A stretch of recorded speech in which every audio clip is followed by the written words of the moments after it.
नमस्कार, स्वागत है आपका जनगणमन 24/7 पर, जो कि मेरा यूट्यूब चैनल है। आप उसे लाइक करें, सब्सक्राइब करें। और अभी कुछ ही देर पहले देवेंद्र फडणवीस ने तीसरी बार मुख्यमंत्री के तौर पर शपथ ली है। और सबसे मजेदार बात कि उनके साथ एकनाथ शिंदे और अजीत पवार ने उप मुख्यमंत्री की शपथ ली है, यानी कि महायुति सरकार बिल्कुल बनकर तैयार है। लेकिन जितनी आपको चमकती हुई तैयार सरकार नजर आ रही है, उसके नीचे अगर आप कुरेद के देखेंगे तो अस्थिरता के आपको बहुत सारे लेयर्स नजर आएंगे। आज उन्हीं लेयर्स को हम समझने की कोशिश करेंगे कि क्या शिंदे धोखा दे सकते हैं बीजेपी को, क्या शिंदे और अजीत पवार एक साथ आकर और महायुति सरकार को तितर बितर कर देंगे। तीसरा ये कि देवेंद्र फडणवीस तीसरी बार मुख्यमंत्री बने हैं और उनका स्टैचर ऑलमोस्ट शिवराज चौहान की तरह हो गया। तो आप याद करिए, जब मुख्यमंत्री थे वो मध्य प्रदेश में, तो उनके बारे में प्रधानमंत्री मोदी खुद उनसे इतने इनसिक्योर हो गए थे। तो उनका पत्ता काटने की बारी आ गई थी कि कहीं ऐसा ना हो कि शिवराज को प्रधानमंत्री बना दिया जाए। तो उनको मुख्यमंत्री अभी जो पिछले साल के चुनाव थे उसमें बना ही नहीं गया, उनको सेंटर में बुला लिया गया। अब वही दुविधा अब देवेंद्र फडणवीस के सामने होगी। तो क्या देवेंद्र फडणवीस का पत्ता भी अब दिल्ली में अमित शाह काटेंगे? ये सारी पॉसिबिलिटीज हैं जिस पर आज हम बात करने वाले हैं, क्योंकि जैसा मैंने कहा कि जितनी आपको स्टेबल सरकार, जितनी ब्रूट मेजोरिटी के साथ जो आपको महायुति सरकार दिख रही है, असलियत अगर आप कुरेद कर देखेंगे तो उसमें बहुत सारे लेयर्स हैं। और उन्हीं लेयर्स के कॉन्ट्रडिक्शंस को हम समझने की कोशिश करेंगे। हमारे साथ सिद्धार्थ शर्मा इस समय जुड़ रहे हैं, जो कि इंडिपेंडेंट मीडिया एनालिस्ट है। सिद्धार्थ, आपका बहुत बहुत स्वागत है। Thank you so much for joining. और पहला सवाल कि महायुति सरकार तो बन गई है और वही बैसाखी पर बनी है अजीत पवार के, और दूसरी बैसाखी एकनाथ शिंदे है। अब ये बैसाखी केंद्र में नायडू और नीतीश की बैसाखी तो बहुत स्थिरता से चल रही है। क्या प्रलोभन उनको दिया गया ये पता नहीं है, बहुत आराम से चल रही है। लेकिन महाराष्ट्र में भी क्या ये बैसाखियां इतनी आराम से बीजेपी को समर्थन देंगी? जी नीलू जी, राजनीति में गाड़ी का टायर होता है, रेल का चक्का नहीं होता। अगर आपके चारों टायर ठीक भी है ना, तो कभी भी पंक्चर कर सकता है। तो राजनीति टायर ट्रेन नहीं है कि टायर पंक्चर नहीं करेगा। चारों टायर ठीक भी रहा तो पंक्चर हो सकता है। यहाँ पर तो मोदी जी की सरकार 2 बैसाखी पर है, और जैसा आपने कहा महाराष्ट्र की सरकार भी 2 बैसाखी पर है। तो एक बार आप बैसाखी पर आ जाते हैं तो वो कितने दिन टिकेगी, क्योंकि फिर आपके पैर की ताकत नहीं है। फिर तो बैसाखी कितने दिन तक टिकी हुई है उस पर निर्भर करता है। तो सबसे पहले तो मैं आज इस कार्यक्रम में किसी राजनीतिक चर्चा में नहीं जाऊंगा। थोड़ा आपको पता है, मेरे ख्याल से जनतंत्र के दर्शकों को भी पता है कि वो लोग भी पसंद करते हैं कि डेटा पर बात हो। सबसे पहले करीब करीब 12-13 दिन हो गए हैं महाराष्ट्र के नतीजा आने के बाद। इतने नतीजे स्पष्ट आने के बावजूद, महायुति को पूरा स्पष्ट बहुमत होने के बावजूद, भाजपा को 130 सीटें होने के बावजूद सरकार बनाने में और मुख्यमंत्री के चयन में इतना लंबा समय क्यों लगा? यही अपने आप में बताता है कि जैसा आपने कहा कि अंदर खंबा ऊपर से जो दिख रहा है, उतना अंदर मतलब ठोस नहीं है, अंदर कुछ न कुछ खोखला है। वो खोखला क्या है उसको मैं डेटा से बताता हूँ। जो 6-8 महीना पहले भारत में लोकसभा चुनाव हुए, तो आप सबको पता है कि एक लोकसभा चुनाव और दूसरे लोकसभा चुनाव में भारत का जनसंख्या बढ़ती है, तो जनसंख्या भी बढ़ती है, तो उस अनुपात में वोटर भी बढ़ते हैं। तो हर पार्टी को जितना वोट मिलता है, वो वोट भी बढ़ता है। तो जनसंख्या बढ़ी, वोटर बढ़े, हर पार्टी को भले पार्टी छोटी हो, बड़ी हो, हर पार्टी को उस अनुपात में वोट भी बढ़ते हैं। लेकिन आश्चर्यजनक तथ्य ये है कि लोकसभा चुनाव में भाजपा को करीब-करीब 3 करोड़ वोट पिछले बार से घट गए थे, जबकि 7 करोड़ वोटर बढ़े थे। इस देश के 2019 और 2024 के बीच में करीब 6-7 करोड़ वोटर बढ़े थे, लेकिन भाजपा का वोट 3 करोड़ घट गया था। तो जैसे ही भाजपा को 3 करोड़ वोट घटा, तो भाजपा भी तो हिसाब-किताब लगाती है। उसको समझ में आ गया कि नए वोटर तो उनके साथ नहीं आ रहे हैं, पुराने वोटर भी उनका साथ छोड़ रहे हैं। ये जैसे ही स्पष्ट हुआ, भाजपा ने एक नया पैंतरा शुरू किया। 2 नए पैंतरे उसने शुरू किए कि भारत में एक और चीज होती है, चुनाव में आपको जीतने के लिए अगर सिर्फ 2 दल हैं, कहीं पर भी अगर 2 ही टीम खेलती है, तो एक टीम को अगर 1 सीट ज्यादा, 1% वोट ज्यादा आ गया, 51% वोट जिसको आ गया, वो सीट स्वीप कर जाती है। लेकिन अगर कहीं पर 3 खिलाड़ी है, तो फिर आपको 51% की जरूरत नहीं होती, आप 33% पर भी आप जीत सकते हैं, क्योंकि 1/3 में जो सबसे बड़ा है वो हो जाएगा। अगर 4 दल वहां पर आ गए तो आपको 25% पर भी आप जीत सकते हैं। तो भाजपा ने ये समझ लिया कि अब उसके पास उसका वोट बेस घट रहा है, भाजपा का वोट बेस घट रहा है, लेकिन उसको अपना सीट शेयर बचाना था, इसीलिए उसने महाराष्ट्र में एक बहुत अच्छा महायुति का गठबंधन किया। और डाटा ये बताता है कि महाराष्ट्र के चुनाव में पिछले 5 साल पहले जो चुनाव हुए थे, उसके अनुपात में भाजपा को इस बार 1% वोट फिर घटा है। 1% वोट घटने के बावजूद उसके सीट जो थे वो 100 से करीब 130 पर चले गए। इसका मतलब स्पष्ट है कि ये चुनाव भाजपा नहीं जीती, भाजपा के सहयोगी दलों ने उनको जिता दिया। क्योंकि जो अजीत पवार का गुट है या शिंदे साहब का गुट है, तो पिछले चुनाव में 0 सीट पर थे, लेकिन इस बार उनको जितनी भी सीटें आई और उन्होंने खुद भी सीटें जीती और भाजपा को भी जीत के दी।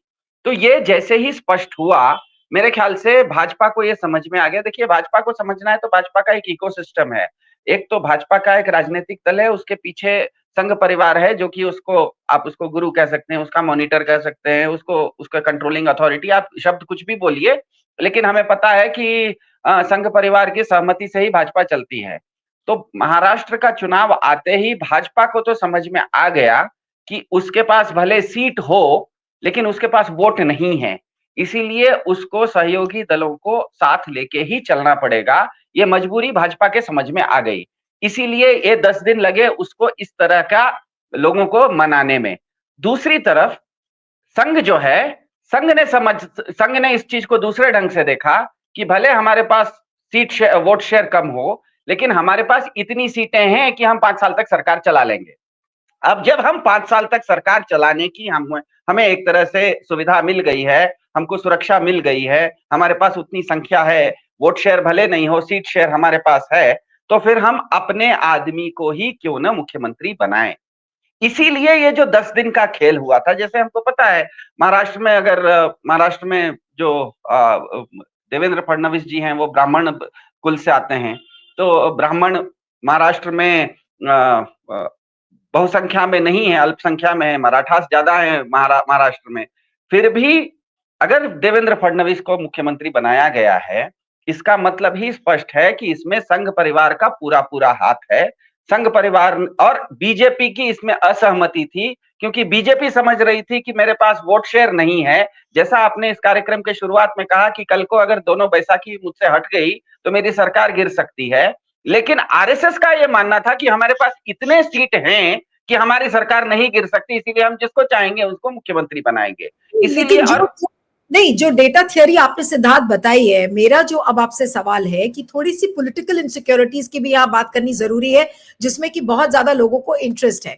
पॉलिटिकल इनसिक्योरिटी देवेंद्र फडणवीस के पॉइंट ऑफ व्यू से, अजित पवार के पॉइंट ऑफ व्यू से और एकनाथ शिंदे के पॉइंट ऑफ व्यू से। मैं एकनाथ शिंदे की बात करती हूँ। एकनाथ शिंदे को मुख्यमंत्री से डिप्टी सीएम बना दिया गया। बीजेपी ये कहेगी कि भाई हमने लास्ट टाइम जब सरकार बनाई थी तब हमने तो शिंदे को मुख्यमंत्री बना दिया था और देवेंद्र फडणवीस को उप मुख्यमंत्री बना दिया था, तो खेल बराबर हो गया, शिंदे को अब कुछ नहीं बोलना चाहिए। लेकिन शिंदे के पॉइंट ऑफ व्यू से अगर सोचिए तो आज शिंदे का कितना बड़ा अपमान है। क्या उनको दूध में से मक्खी की तरह निकाल के फेंक नहीं दिया आज? भले ठीक उनको डेप्यूटी सीएम बना दिया गया हो, लेकिन ऐसे डेप्यूटी सीएम का क्या, और आज इसका इम्पैक्ट उनके कार्डर्स पर क्या पड़ेगा? जो उनके समर्थक हैं, जो उनको वो मुख्यमंत्री के रूप में देखना चाह रहे थे, आज उनके ऊपर क्या बीत रही होगी? जी हाँ बिल्कुल, यहाँ पर हमको सबको पता है कि एकनाथ शिंदे जी और अजित पवार, मैं दोनों का नाम साथ में इसीलिए ले रहा हूँ क्योंकि इन्हीं दोनों ने खुद भी जीते हैं और भाजपा को भी जिताया है। तो एकनाथ शिंदे का पिछले कुछ दिनों में जिस तरह से वो लोगों से कभी मिलते थे, कभी वो बिल्कुल अज्ञात जगह पर चले जाते थे, कभी शायद अस्पताल में भी जाना पड़ा था। आज जब फडणवीस साहब का शपथ ग्रहण था, उसके शायद जो निमंत्रण पत्र था उसमें उनका नाम नहीं था, शिंदे साहब का, फिर अंतिम क्षण में उनको डाला गया। ये स्पष्ट बताता है कि शिंदे साहब के साथ और शिंदे साहब के जो केडर है, वो दोनों इस चीज का, वही मैं कह रहा हूं कि भाजपा, शिंदे, अजित पवार, इन तीनों ने आकलन कर लिया है कि भाजपा के पास वोट शेयर नहीं है। इसीलिए वो लोग अपने अपने भाजपा भी एक कदम पीछे हटने के लिए तैयार थी, इसीलिए 10 दिन तक वो अपने आदमी को मुख्यमंत्री बना के उन्होंने मतलब शुरुआत नहीं की। शिंदे साहब को भी पता था कि मेरे पास वोट शेयर हमारे पास है। लेकिन यहाँ पर जो जिसे कहते हैं ना अंग्रेजी में प्रिवेल करना, यहाँ पर प्रिवेल अंत में किया आरएसएस ने, संघ परिवार ने, क्योंकि संघ परिवार का ये अब मानना है कि भाजपा का, वही मैं आ रहा हूं, इनसिक्योरिटी पर मैं आऊंगा, लेकिन इनसिक्योरिटी से पहले संघ परिवार का अब ये स्पष्ट मानना है कि जिसे कहते हैं प्रोग्रेसिव पॉलिटिक्स, अंग्रेजी में जिसे कहते हैं प्रोग्रेसिव पॉलिटिक्स, अब भाजपा के हिस्से से नहीं हो सकती है। उनको अपने ट्राइड एंड टेस्टेड पुराने मेथड में ही जाना पड़ेगा। इसीलिए आप देख रहे हैं कि पिछले कुछ दिनों से जो ध्रुवीकरण के नारे हैं, बचकाने नारे चलते हैं, ध्रुवीकरण की बातें होती है, वक्फ बोर्ड की बात आती है, सब जगह पर खुदाई की बात आती है, क्योंकि अब संघ परिवार का ये मानना है कि उनका जो मेन वोटर बेस है, जो भाजपा का कोर वोटर है, वो भी अब घट रहा है। तो उसको बचाने के लिए वो इस तरह का नैरेटिव ला रहे हैं। इसका मतलब दूसरी चीज बिल्कुल स्पष्ट है कि इसमें अब संघ परिवार नरेंद्र मोदी को और अमित शाह को भी अब साइडलाइन कर रहा है, क्योंकि नरेंद्र मोदी और अमित शाह, एक होता है इंग्लिश में रेटरिक, रेटरिक भले वो इस्तेमाल करें, लेकिन उनको पता है कि वो बैसाखी पर हैं, इसलिए एक सीमा से अधिक वो रेटरिक यूज नहीं कर सकते हैं। एक सीमा से अधिक पोलराइजिंग नारा देना एक बात है, लेकिन पोलराइजिंग कुछ कानून लाना या पोलराइजिंग काम करना अब उनके बस का नहीं है, ये उनको पता है। इसीलिए कह रहे हैं पार्थ, क्या आप ये कह रहे हैं कि आज एक तरीके से आरएसएस ने ये संकेत दिया है फडणवीस को तीसरी बार मुख्यमंत्री बनाकर कि वो अब 2029 के प्राइम मिनिस्टरियल कैंडिडेट हो सकते हैं? क्या ये संकेत भी आज दिया है आरएसएस ने? आरएसएस ने बिल्कुल स्पष्ट संदेश अब भाजपा को दे दिया है कि यहां से आगे भाजपा का जो भी पिछले 10 साल का चरित्र था, हम सबको पता है कि भाजपा का जो चरित्र था वो बोलती कुछ थी और करती कुछ और थी, जिसे अंग्रेजी में running with the hare and hunting with the hound कहा जाता है। हिंदी में कहिएगा तो खरगोश की तरह वो दौड़ भी रही थी आगे आगे, और भेड़िए की तरह पीछे पीछे दौड़ा भी रही थी। तो भाजपा और ये चीज जो कर रही थी वो नरेंद्र मोदी के फेस के ऊपर कर रही थी, क्योंकि नरेंद्र मोदी अपने फेस को या अपने अपने एक्शंस को या अपने चाल चलन को कई बार वो प्रोग्रेसिव भी दिखाते रहे।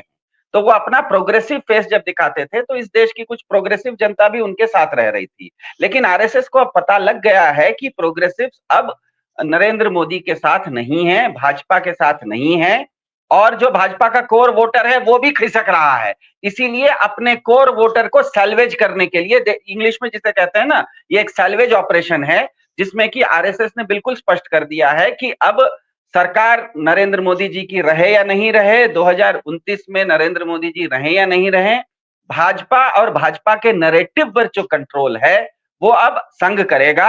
अब वो संघ की ओर से 2029 में देवेंद्र फडणवीस भी हो सकते हैं, या तो हमें पता है कि संघ एन मौके पर, हमें पता है कि राम मंदिर का जो आंदोलन हुआ था उसमें अडवाणी जी चेहरे थे, लेकिन 96 में जब उनको सरकार बनाने आई तो उन्होंने अडवाणी जी को पीछे करके वाजपेयी जी को कर दिया। तो संघ के पास चेहरों की कमी नहीं है। संघ एक संदेश स्पष्ट दे रहा है भाजपा को, भाजपा के टॉप लीडरशिप को, जिसमें कि मोदी जी और अमित शाह शामिल हैं, कि आपकी जो ये जो मतलब दोनों ट्रैक पे चलने की कवायद थी, अब वो ट्रैक नहीं चलेगा, मेरे ट्रैक पे गाड़ी चलेगी। जो ये लॉजिक आपने दिया, मेरा जो अगला सवाल है कि क्या अब देवेंद्र फडणवीस अमित शाह के लिए सिरदर्द बनेंगे? बिल्कुल स्पष्ट है, क्योंकि ये जो, यही तो मैंने कहा कि इस 10 दिन तक अगर भाजपा ने किसी को भी महायुति गठबंधन में सबसे ज्यादा सीट होते हुए भी, उनकी बहुमत की सरकार होते हुए भी अगर उन्होंने शपथ ग्रहण नहीं करवाया, इसका मतलब भाजपा कहीं ना कहीं शिंदे और पवार जी को कुछ न कुछ उनकी मांग के अनुसार देने की मंशा रखी हुई थी। इसके बावजूद 10 दिन तक, मतलब क्या कहते हैं, बार्गेनिंग, जद्दोजहद होने के बावजूद अंत में अगर देवेंद्र फडणवीस जैसे ब्राह्मण को लाया गया जिसका कि संघ परिवार से संबंध है, इसका मतलब बिल्कुल स्पष्ट है कि संघ परिवार देवेंद्र फडणवीस को सिर्फ अमित शाह के खिलाफ नहीं, पूरे की पूरी जो बीजेपी का जो चेहरा है, जिसमें कि मोदी भी हो सकते हैं, अमित शाह भी हैं, उनको वो अब सुपरसीड, इंग्लिश में जिसे कहते हैं, वो सुपरसीड कर रही है। क्योंकि संघ परिवार का बिल्कुल अब स्पष्ट मानना है, जैसे परसों भी आपने देखा संघ परिवार के जो मुखिया हैं उन्होंने कह दिया कि भारत में सब लोगों को 3 बच्चे होने चाहिए।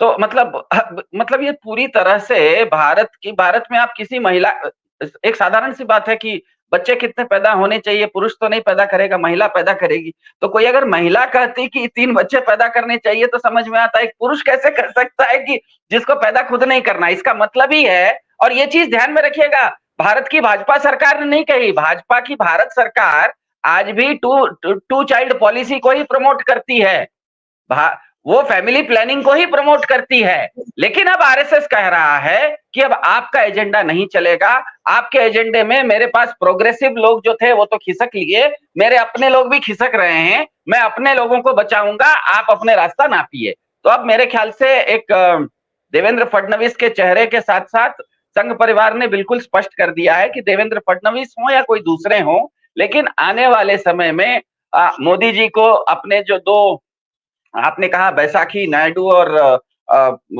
नीतीश कुमार, इनके अलावा एक व्हील चेयर को भी संभालना पड़ेगा जिसका नाम है संघ परिवार, क्योंकि संघ परिवार अब नरेंद्र मोदी जी से बिल्कुल स्पष्ट है कि 10 दिन तक अगर महाराष्ट्र में सरकार बहुमत होने के बावजूद भाजपा शिंदे जी से बात कर रही थी, अजित पवार से बात कर रही थी, बात आप किसी से कर रहे हैं और मुख्यमंत्री कोई और बन रहा है, इसका मतलब कंट्रोलिंग अथॉरिटी कोई दूसरी है।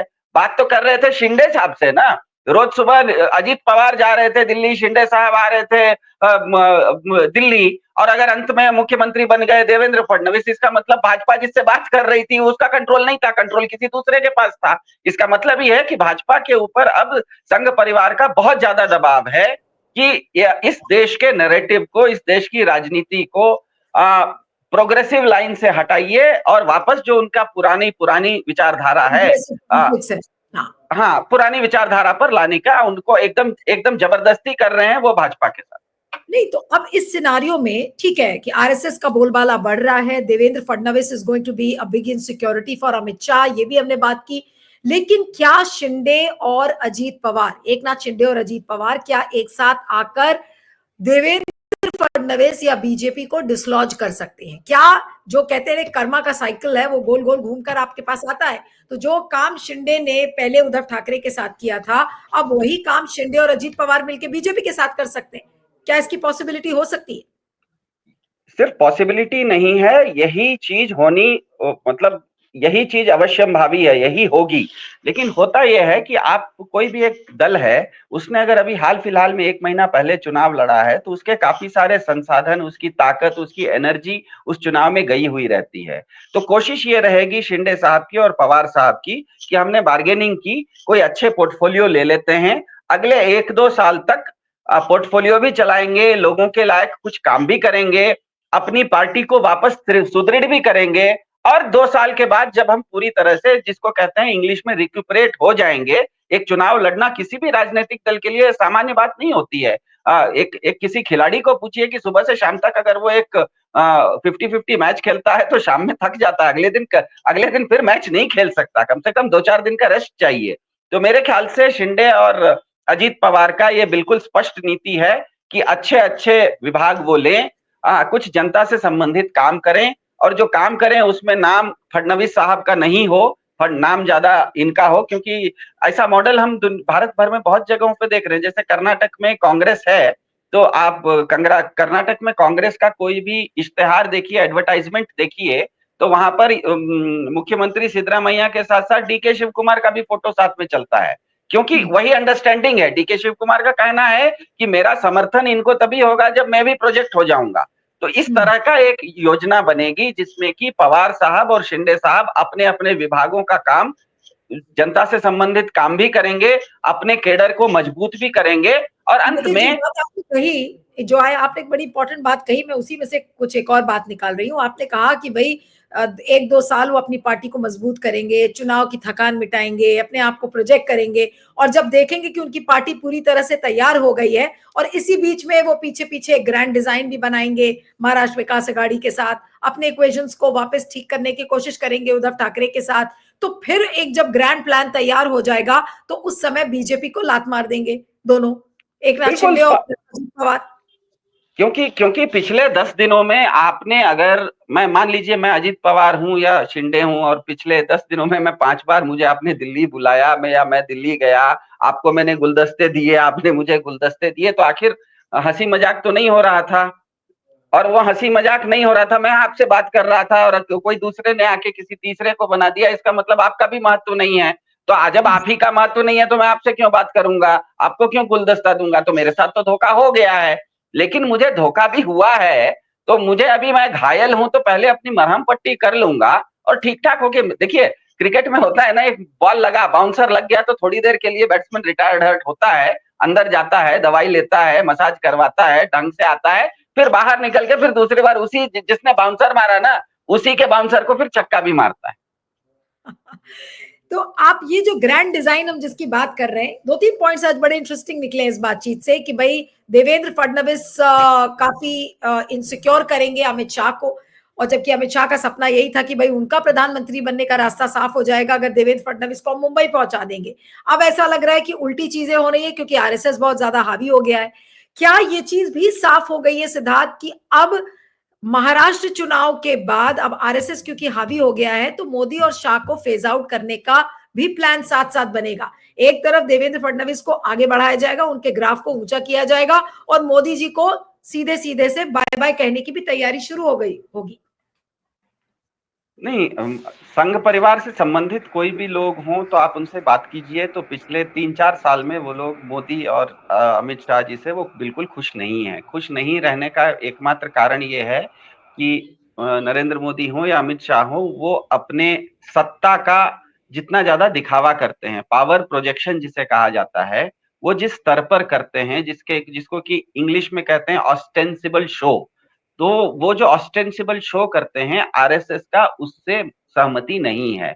क्योंकि आरएसएस की विचारधारा कुछ भी रही हो, लेकिन आरएसएस के जो प्रमुख लोग होते हैं वो अपने जीवन में कुछ न कुछ चाल चरित्र चेहरे को महत्व देते हैं। उनको वैचारिक रूप से कोई व्यक्ति उनके साथ सहमत हो सकता है या असहमत हो सकता है, लेकिन उनकी जो दैनंदिन जीवन शैली है उसमें कुछ उनके कुछ प्रोटोकॉल्स होते हैं, कुछ सिंप्लिसिटी को वो महत्व देते हैं। और बिल्कुल स्पष्ट है कि भाजपा के, मोदी और अमित शाह के भाजपा में सिंप्लिसिटी का तो कोई जगह है नहीं, केवल और केवल दिखावा और शोषा है। तो इसलिए भी आरएसएस वाले मोदी और शाह से काफी नाराज हैं, और अब उनको पता है कि उनका वोट शेयर मोदी और शाह का कम हो गया है। वोट शेयर कम हो गए, लोकसभा में कम हुआ और विधानसभा में वो बढ़ नहीं रहा है, वो और घट ही रहा है। तो ये बिल्कुल स्पष्ट है कि आरएसएस अब फेज आउट करने की, इसमें फेज आउट करने की बात नहीं है, आरएसएस ने अपने दिमाग से उनको फेज आउट कर दिया है। वो तो नंबर्स इस तरह से आए हुए हैं, 240 आए हुए हैं और 2 बैसाखियों पर हैं, कि इसमें कोई आरएसएस का हाथ नहीं है। नरेंद्र मोदी जी अपने व्यक्तिगत, जिसे कहते हैं करिश्माई नेतृत्व कहिए, या उनकी जो बार्गेनिंग पावर है, उसके आधार पर वो जितने दिनों तक नीतीश कुमार और चंद्रबाबू नायडू को अपने साथ रख सके रख पाएंगे। वो नहीं रख पाएंगे तो वो जैसे वो दोनों नाराज होंगे, मोदी जी की सरकार तो गिरनी ही है, कोई उसमें दो राय है नहीं। और मोदी जी की सरकार के पास आज इतनी सत्ता है नहीं, इतनी ताकत है नहीं कि वो कोई बहुत बड़ा आमूलचूल परिवर्तन करने वाला काम करे। उनको केवल एक तरह से, जिसे अंग्रेजी में अमेरिका में कहते हैं लेम डक प्रेसिडेंट, तो वो स्वाभाविक वही है कि बैसाखी पर है तो बैसाखी पर होना और लेम डक है, तो वो केवल अपने आप को सर्वाइवल मोड में जा चुके हैं। भाजपा का जो शीर्ष नेतृत्व है, इसलिए मैं किसी का नाम लिए बिना कह रहा हूं, उसमें नरेंद्र मोदी हो सकते हैं, अमित शाह हो सकते हैं, कुल मिला के भाजपा का जो शीर्ष नेतृत्व है वो पूरी की पूरी तरह सर्वाइवल मोड में जा चुका है। उसको पता है कि हम फेज आउट हो रहे हैं। आरएसएस उसके भविष्य की तैयारी अब कर रहा है कि वो फेज आउट तो होना ही है। मैं उनको, आरएसएस को कुछ करना नहीं पड़ेगा, चुनाव ही करवा देगा। ये चुनाव, अगला चुनाव, मान लीजिए कुछ दिनों के बाद दिल्ली में चुनाव है, 2-4 महीने के बाद दिल्ली में चुनाव है, जिस तरह की हवा है वहां पर दिल्ली में, जो जिनकी सरकार है अरविंद केजरीवाल, आम आदमी पार्टी की, उन्हीं की सरकार फिर वापस आने की संभावना दिख रही है। तो ये सब धीरे धीरे, जिसे कहते हैं ऊंट के पीठ पर एक एक तिनका भारी होते जाएगा, और अपने आप जिस दिन ऊंट बैठेगा उस दिन संघ परिवार के पास अपना आदमी तैयार रहेगा। यानी कि एक तरीके से मुंबई में देवेंद्र फडणवीस का मुख्यमंत्री बनना, अब ये मोदी जी का जाना उसने तय कर दिया है एक तरीके से। मोदी जी का जाना तो लोकसभा चुनाव में जिस दिन 240 पर, 400 पार, देखिए जिसने 400 पार बोला वो 200 पार पर आ गया, उसी दिन खत्म हो गया। देखिए होता ही है। हम आपको एक एक भारत में एक बहुत बड़े संत हुए थे, महाराष्ट्र के ही थे वो, उनका नाम था आचार्य विनोबा भावे, उनको भारत रत्न भी मिला था। तो उन्होंने राजनीति के बारे में एक बहुत अच्छी बात कही थी। वो बहुत बड़े विद्वान भी थे, 17 भाषा उनको आती थी, वेदों के बहुत बड़े पंडित थे, इसीलिए आचार्य उनका नाम रखा गया था। उन्होंने कहा कि देखिए इस दुनिया में, उन्होंने भारत के बारे में नहीं कहा, इस दुनिया में धर्म और राजनीति ये दोनों मर चुके हैं, हम लोग केवल उनकी अंतिम यात्रा में शामिल हैं। तो लोगों ने पूछा इसका मतलब क्या है, तो कहा कि जिस समय धर्म और राजनीति बने थे 1000, 2000, 5000 साल पहले, ये अलग-अलग लोगों को साथ में एक मंच पर लाते थे। लेकिन आज धर्म और राजनीति के नाम से ही लोग एक मंच से टूट रहे हैं, वहां पर से ज्यादा टूटन आ रही है। इसीलिए सनातन धर्म में कोई व्यक्ति की अगर का देहांत हो जाता है, तो कम से कम शाम तक उसकी बहुत जोर शोर से शव यात्रा निकाली जाती है, लोग उसमें शामिल होते हैं। तो इस तरह की एक 2024 की जो लोकसभा चुनाव था, वो इसी तरह की एक परिस्थिति आज की जो भाजपा है उसके साथ ले आया था कि वो बेसिकली लेम डक सरकार है, जो विनोबा जी ने कहा वही है। उनकी अंतिम यात्रा में जोर शोर से अंतिम यात्रा भी होती है, तो जोर शोर से होती है। जी, चलिए आपका बहुत बहुत शुक्रिया Siddharth, thank you so much for joining, thank you.